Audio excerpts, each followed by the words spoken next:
The Constitution of India, Preamble.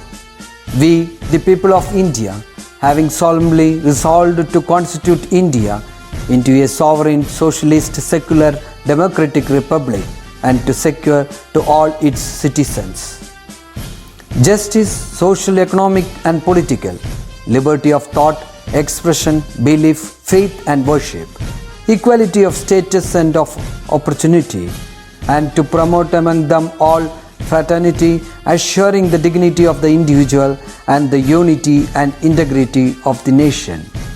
In our Constituent Assembly, this 26th day of November 1949, do hereby adopt, enact and give to ourselves this Constitution.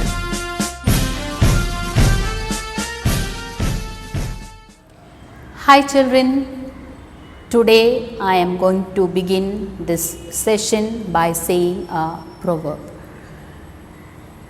Thousands of candles can be lightened from a single candle, and the life of the single candle will not be shortened.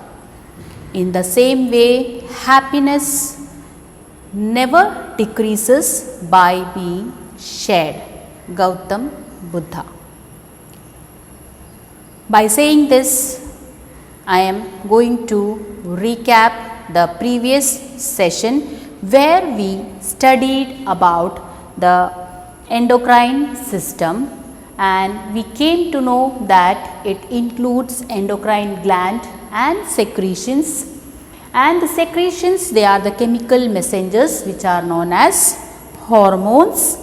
And then in the human body we came to know that endocrine system is present, which is able to control all the activity of the body, and those endocrine glands are hypothalamus pituitary gland, pineal gland, thyroid gland, parathyroid gland, thymus gland, gonads, pancreas, adrenal gland. So these glands together constitute the endocrine system of an organism, and we came to know that endocrine glands do not have ducts or tube-like structures to transport the hormones. Therefore, the hormones are transported through blood, and thus endocrine glands are known as ductless glands. Then we understood that through the blood, when the hormone reaches every cell, what will happen to the cell which is having the receptor, and here we came to know that each hormone, they will act only upon those cells which have specific receptors, and those cells are known as target cells. And when the hormone molecule reaches those target cells, they will bind with those target cells and form hormone receptor complex, due to which enzymes will be activated in the cell, and thus necessary changes occur in the cellular activity of that target cell. So that is about hormone at target cell, which is very, very important. And based on hormone target cell, we understood the illustration. Here you can see endocrine cell is there. It is producing or secreting the hormone, and the blood vessel is taking the hormone to the target cell, where the hormone receptor complex will be formed, and thus enzymes will be activated, due to which cellular changes will be taking place. Already we understood about it.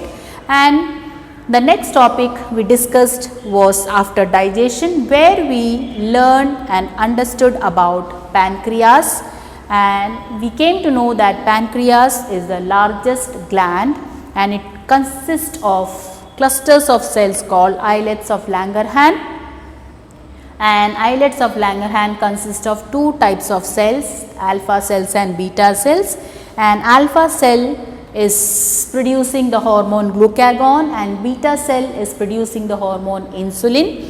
Then we studied about the function of insulin as well as the function of glucagon. Later on we came to know that the level of glucose in the blood is 70 to 110 mg per 100 ml. This is the normal level, and if the level of glucose increases, what will happen to the glucagon and what will happen to the insulin?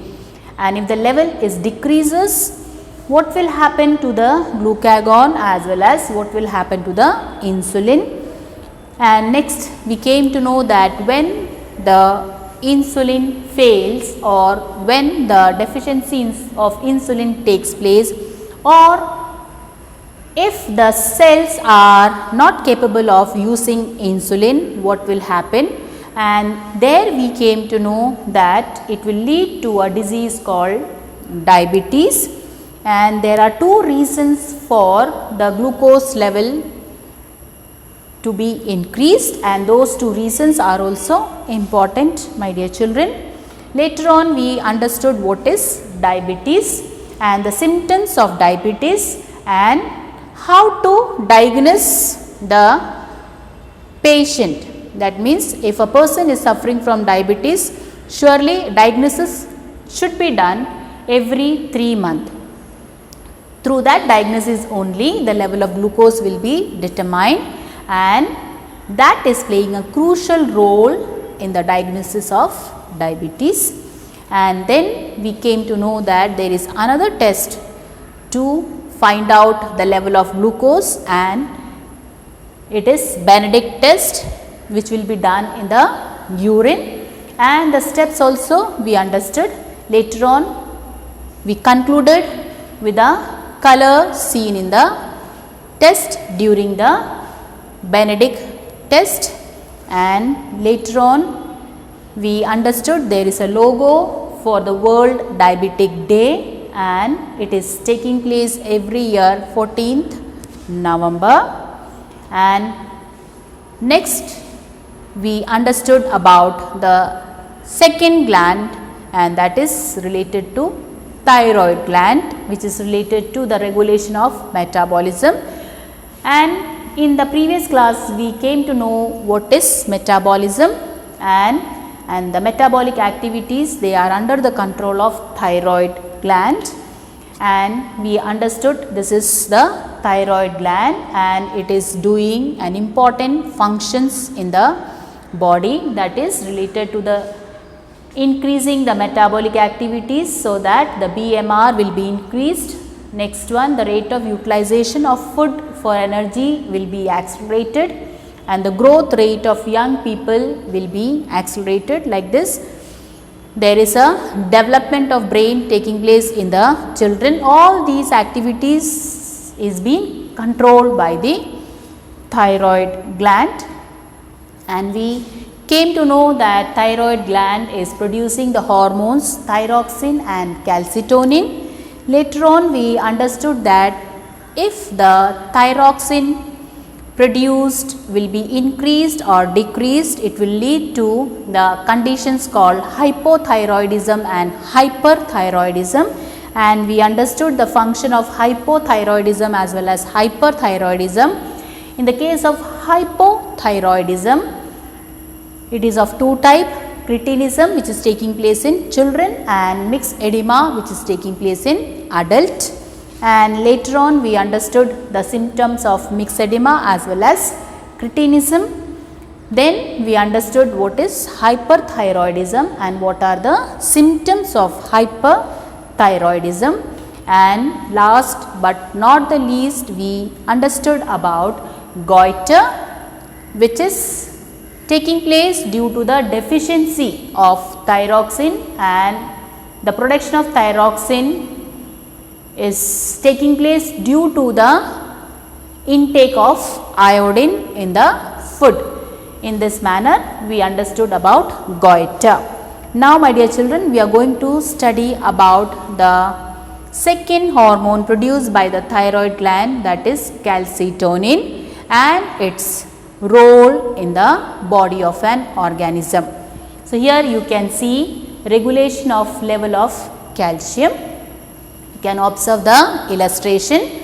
The illustration is given in your textbook also, which is very important. Here you can see calcium homeostasis of blood. That means calcium level of the blood is, that is normal level of calcium in the blood should be 9 to 11 mg per 100 ml. It should be between 9 to 11 mg in 100 ml of blood. Now, when the calcium level increases in the blood, what will happen? You can see here imbalance is taking place, isn't it, when it increases. So, when it increases, what happens? Thyroid gland produces calcitonin, and this calcitonin will stimulates calcium salt deposit in the bone. The excess calcium which is produced there in the blood will be absorbed by the bone, and it will be deposited there in the bone as well as in the kidney also. So, in this manner what will happen? When the absorption of excess calcium will be taking place, automatically the level of calcium in the blood will become normal.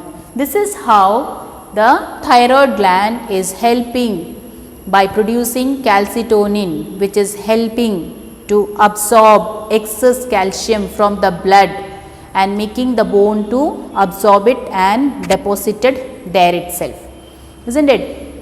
Now, when the calcium level decreases, here you can see again imbalance. When the calcium level decreases, parathyroid gland, I already told you about where is parathyroid gland situated, isn't it? You can see here this button like structures are parathyroid gland. They are embedded in the thyroid gland. So, the parathyroid gland is helping for maintaining the level of calcium if it is decreased in the blood. And how it is doing? It is producing parathyroid hormone. Parathyroid gland is producing parathyroid hormone so that the reabsorption of the calcium from the bone as well as from the kidney will be taking place by the blood, and the blood will be able to maintain the calcium level. In this manner, regulation of the level of calcium is taking place by the help of two hormones. One is calcitonin, which is being produced from thyroid gland, and the second hormone is parathyroid hormone, which is parathormone. It is the parathormone which is produced from parathyroid gland. Understood, my dear children? So, here also two glands are functioning. One is thyroid gland producing calcitonin when the level of calcium increases, and when the level of calcium decreases, the parathyroid gland will produce parathormone. In this manner, the calcium level in the blood is maintained. I think you would have understood this part very clearly, my dear children. It is very important. Now, the next gland is related to the thymus gland. You can see here the gland only up to youth. That is, thymus is the gland situated behind the sternum. That is, here you can see in the chest region sternum is present there, and behind the sternum you can see the thymus gland, and this gland is very active during infancy. That is, when we are very small, that time this gland is very active, and it produces the hormone thymosin. This hormone is also called youth hormone. And the function related to this hormone is, number one, controls the maturation and activities of T lymphocytes. These are the WBC, and number two, thymosin helps to impart immunity. So, what is happening there? thymosin is controlling the maturation, that is T lymphocytes are getting matured and its maturation is controlled, as well as its activity is being controlled by thymosin, as well as thymosin helps to impart immunity. So, that is about thymus gland. Now, during emergencies, that time the adrenals, that is the adrenal gland present on the top of the kidney in the form of a cap, it starts to function, and we know that this adrenal gland, it consists of two parts, that is cortex and medulla. The medulla is the inner core which produces adrenaline or epinephrine and noradrenaline or norepinephrine. So, we can say that the inner part of adrenal gland is medulla and it produces two hormones, epinephrine and norepinephrine. The cortex, that is outer part of the adrenal gland, produces the hormones cortisol, aldosterone and sex hormones. The outer part of the adrenal gland is cortex and it produces the hormone cortisol, aldosterone and sex hormones. So, you can see here adrenal gland, it consists of two parts, outer cortex and inner medulla. The outer cortex produces the hormones cortisol, aldosterone and sex hormone, whereas the inner medulla produces epinephrine, which is also known as adrenaline, and norepinephrine, which is also known as noradrenaline. Now, functions of these hormones we can see. Inner medulla is producing epinephrine or adrenaline, and epinephrine acts along with the sympathetic nervous system during emergency. My dear children, during emergency means, for example, when we are seeing an accident or when we are seeing a snake in front of us, all these are the emergency situation, because we do not know whether snake is coming or not, whether accident is taking place or not, isn't it? So, during those emergency situation, epinephrine is produced, and what it is doing? It is acting along with sympathetic nervous system. Already we know what is sympathetic nervous system, isn't it? Thus, we can resist or withdraw from such situation. When this hormone is produced, so along with sympathetic nervous system, what will happen? We will be able to overcome the situation. That means, if a snake is there, at that moment, we will be resisting or we will be withdrawing. We will be fighting or we will be taking a flight. Flight means to withdraw. Okay. So, that thing is happening because of epinephrine. Now, what is norepinephrine? Norepinephrine is also called noradrenaline and it acts along with epinephrine. That is, when epinephrine is acting there, that time norepinephrine is also acting and it is activated or it is there into the role when epinephrine is acting along with sympathetic system during emergencies. Next one is outer cortex of adrenal gland, where cortisol, aldosterone and sex hormones are produced. Cortisol, it synthesizes glucose from protein and fat. Cortisol is a hormone which synthesizes glucose from protein and fat. Number 2, it slows down the action of defense cells. The defense cells which are present there in our body, their action will be slowed down by the help of cortisol. It also controls inflammation and allergy. The allergy which is taking place as well as the inflammation which is taking place in the body of an organism will be controlled by taking cortisol, because cortisol is an hormone produced in the body as well as cortisol is taken as medicines also. Next one is related to aldosterone, maintains the salt water level by acting in the kidney. So, in the kidney we know that what is the function of kidney, already you have studied in your previous class related to the structure and function of kidney. So, in the kidney the salt water level is maintained there with the help of the hormone aldosterone, as well as it maintains blood pressure level in the body of an organism.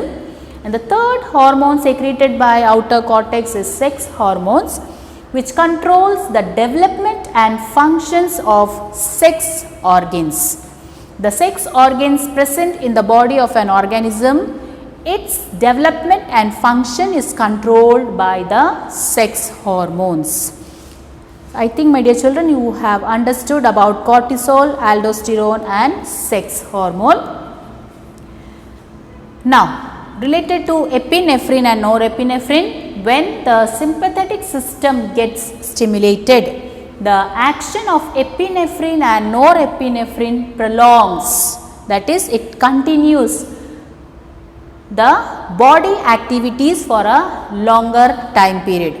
During the emergency situation, the sympathetic system will be getting stimulated, and because of that the action of epinephrine and norepinephrine, it will be prolonged till the sympathetic system is being coming to the normal level by the system, by the level of epinephrine and norepinephrine will be coming to its normal way. And how it is happening, that is, sympathetic system, it will be stimulated and epinephrine and norepinephrine will be prolonging the body's activity for a longer period of time.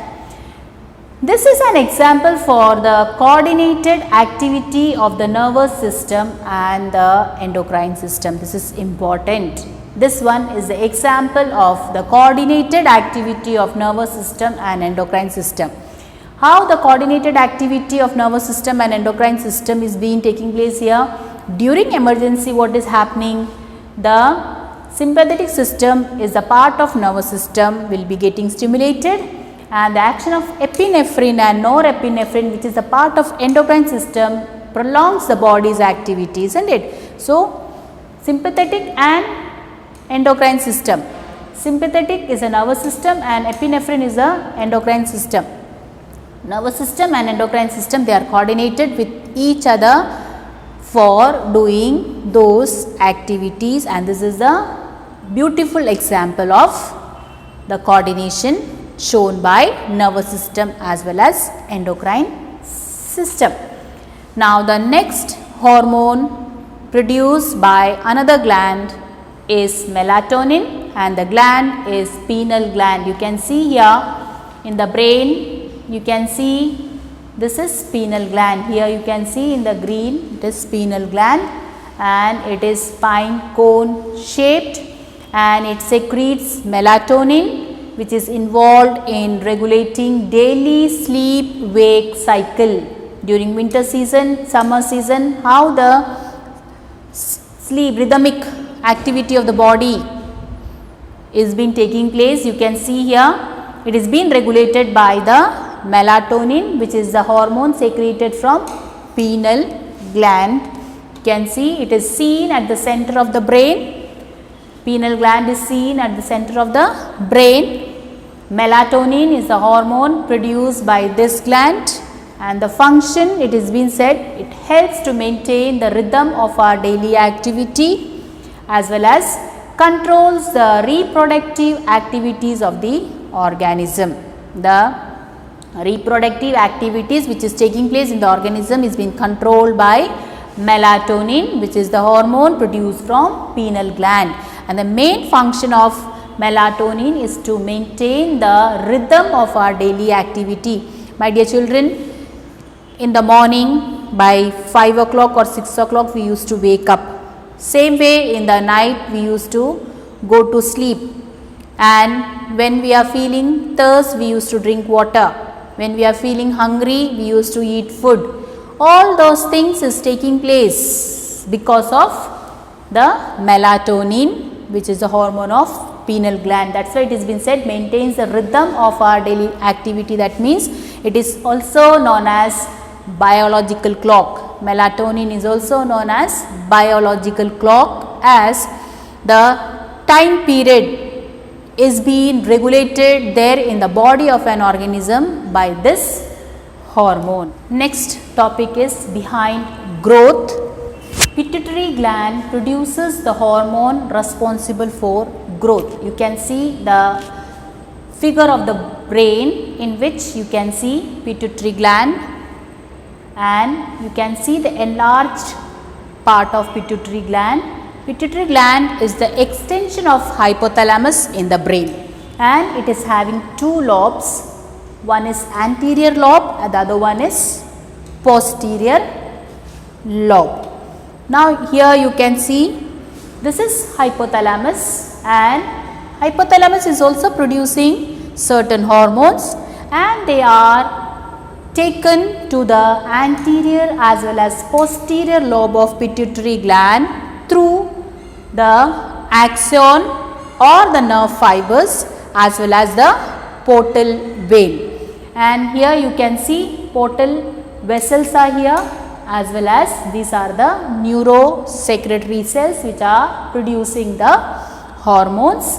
And like this we can see here somatotropin is the hormone that helps to promote growth of the body. So somatotropin is a hormone which is produced from pituitary gland, which is helping to promote growth of the body. Now during the growth phase, that is when the growth period is taking place in the organism, during that period if the production of somatotropin increases, it will lead to the condition called gigantism. The production of somatotropin, if it increases during the growth period, it will lead to the condition called gigantism. And if the production of somatotropin decreases during the growth phase, it will lead to the condition called dwarfism. And during the growth period of an organism, if the production of somatotropin decreases, it will lead to the condition called dwarfism. You can see here, this is dwarfism, this is gigantism, isn't it? Now, if the production of somatotropin is excessive even after the growth phase, it will lead to the condition called acromegaly. And the characteristic feature of acromegaly is the growth of the bones on the face, jaws and the fingers. So here you can see the face of this person.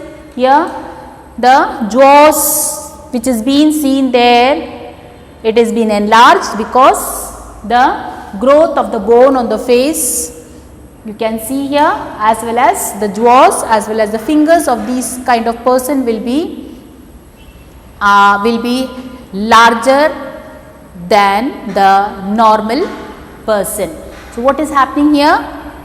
Even after the growth phase, that is even after the period of growth, if the production of somatotropin is there, that is it is excessive, what will happen? It will lead to the condition called acromegaly.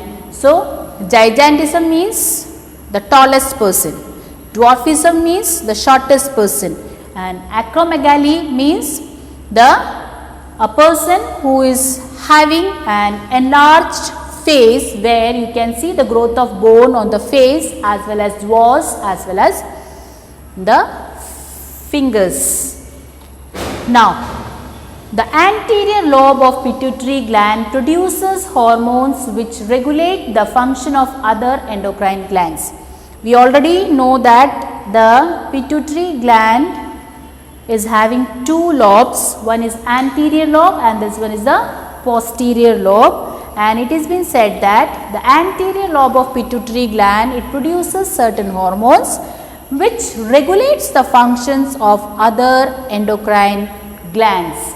And they are known as these hormones which are produced there in the anterior lobe of pituitary gland, which is controlling the other endocrine glands are known as tropic hormones. My dear children, you can see here TRH, that is thyrotropin releasing hormone, which is stimulating the secretion of TSH, that is thyroid stimulating hormone by thyrotropes.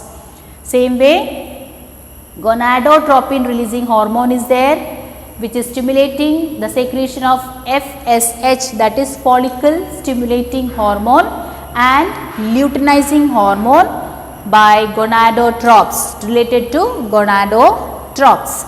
Then corticotropin releasing hormone, which stimulates the secretion of ACTH, that is adrenocorticotropic hormone by corticotropins. Then growth hormone releasing hormones are there, which stimulates the secretion of growth hormone by somatotropes. Then growth hormone inhibitory hormones are also produced there, which inhibits the secretion of growth hormones by somatotropin, as well as prolactin inhibiting hormones are produced there, which inhibits the secretion of prolactin by lactotropes. So these are the hormones produced by the anterior lobe of pituitary gland. Here it has been said primary action on anterior pituitary, and based on the structure and function of pituitary gland, or we can say based on the anterior lobe of pituitary gland, my dear children. Now you can watch a video and later on we can move on to the topic related to pituitary gland. The hypothalamus and pituitary gland are at the center of endocrine functions. The hypothalamus is part of the brain, while the pituitary, also called hypophysis, is an endocrine gland. The hypothalamus links the nervous system to the endocrine system via the pituitary gland. The two structures are located at the base of the brain and are connected by a thin stalk. The hypothalamus produces several hormones, known as neurohormones, which control the secretion of other hormones by the pituitary. Pituitary hormones, in turn, control the production of yet other hormones by other endocrine glands. The pituitary has two distinct lobes. The anterior pituitary, also called adenohypophysis, communicates with the hypothalamus via a network of blood vessels known as the hypophyseal portal system. Several neurohormones produced by the hypothalamus are secreted into the portal system to reach the anterior pituitary, where they stimulate or inhibit production of pituitary hormones. Major hormones include gonadotropin-releasing hormone, GnRH, a hypothalamic hormone, stimulates the anterior pituitary to produce follicle-stimulating hormone, FSH, and luteinizing hormone, LH.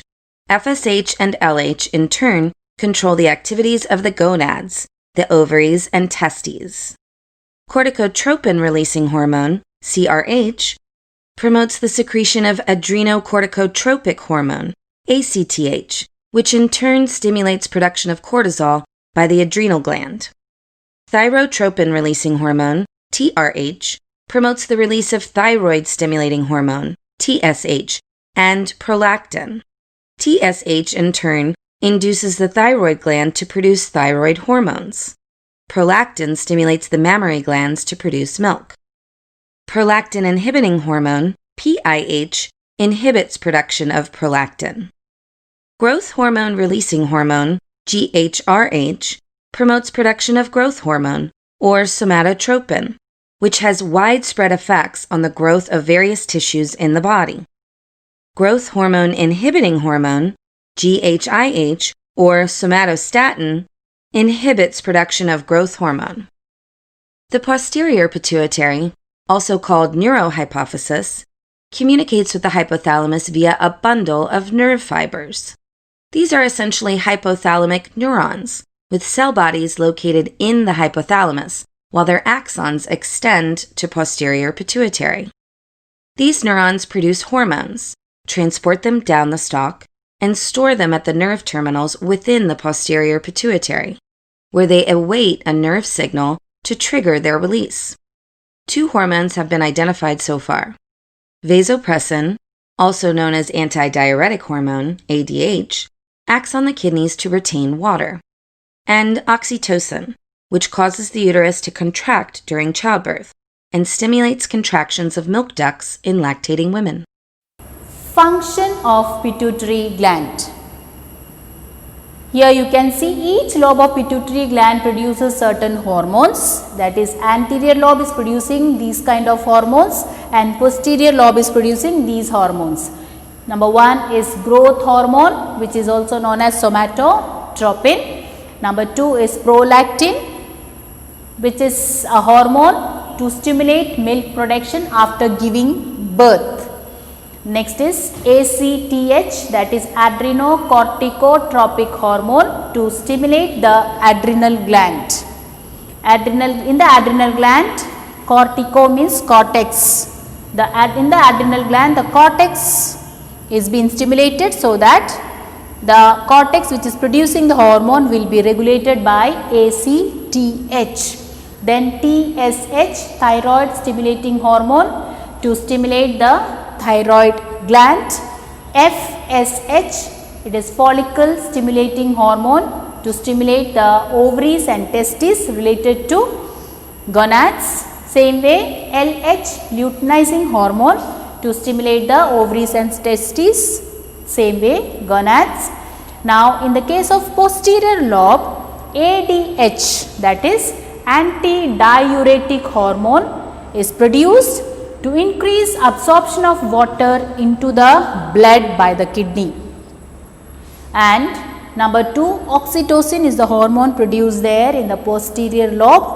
These 2 hormones are produced by the hypothalamus and from there it is being stored in the posterior lobe of pituitary gland, and when it is needed it will be taken to the target place where this hormone will be acting or they will be functioning.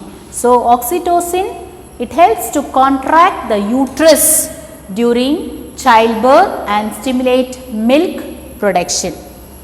Oxytocin is a hormone which is contracting the uterus in the female, and when it is contracting during childbirth, and it is also helping to stimulate milk production.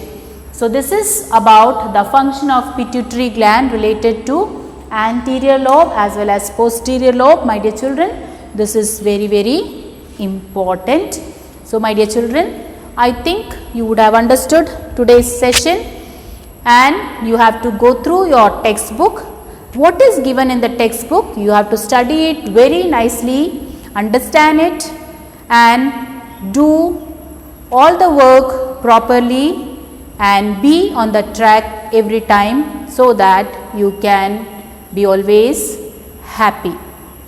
By saying this, I am winding this session and we will be meeting in the next session. Till then, take care and be always happy.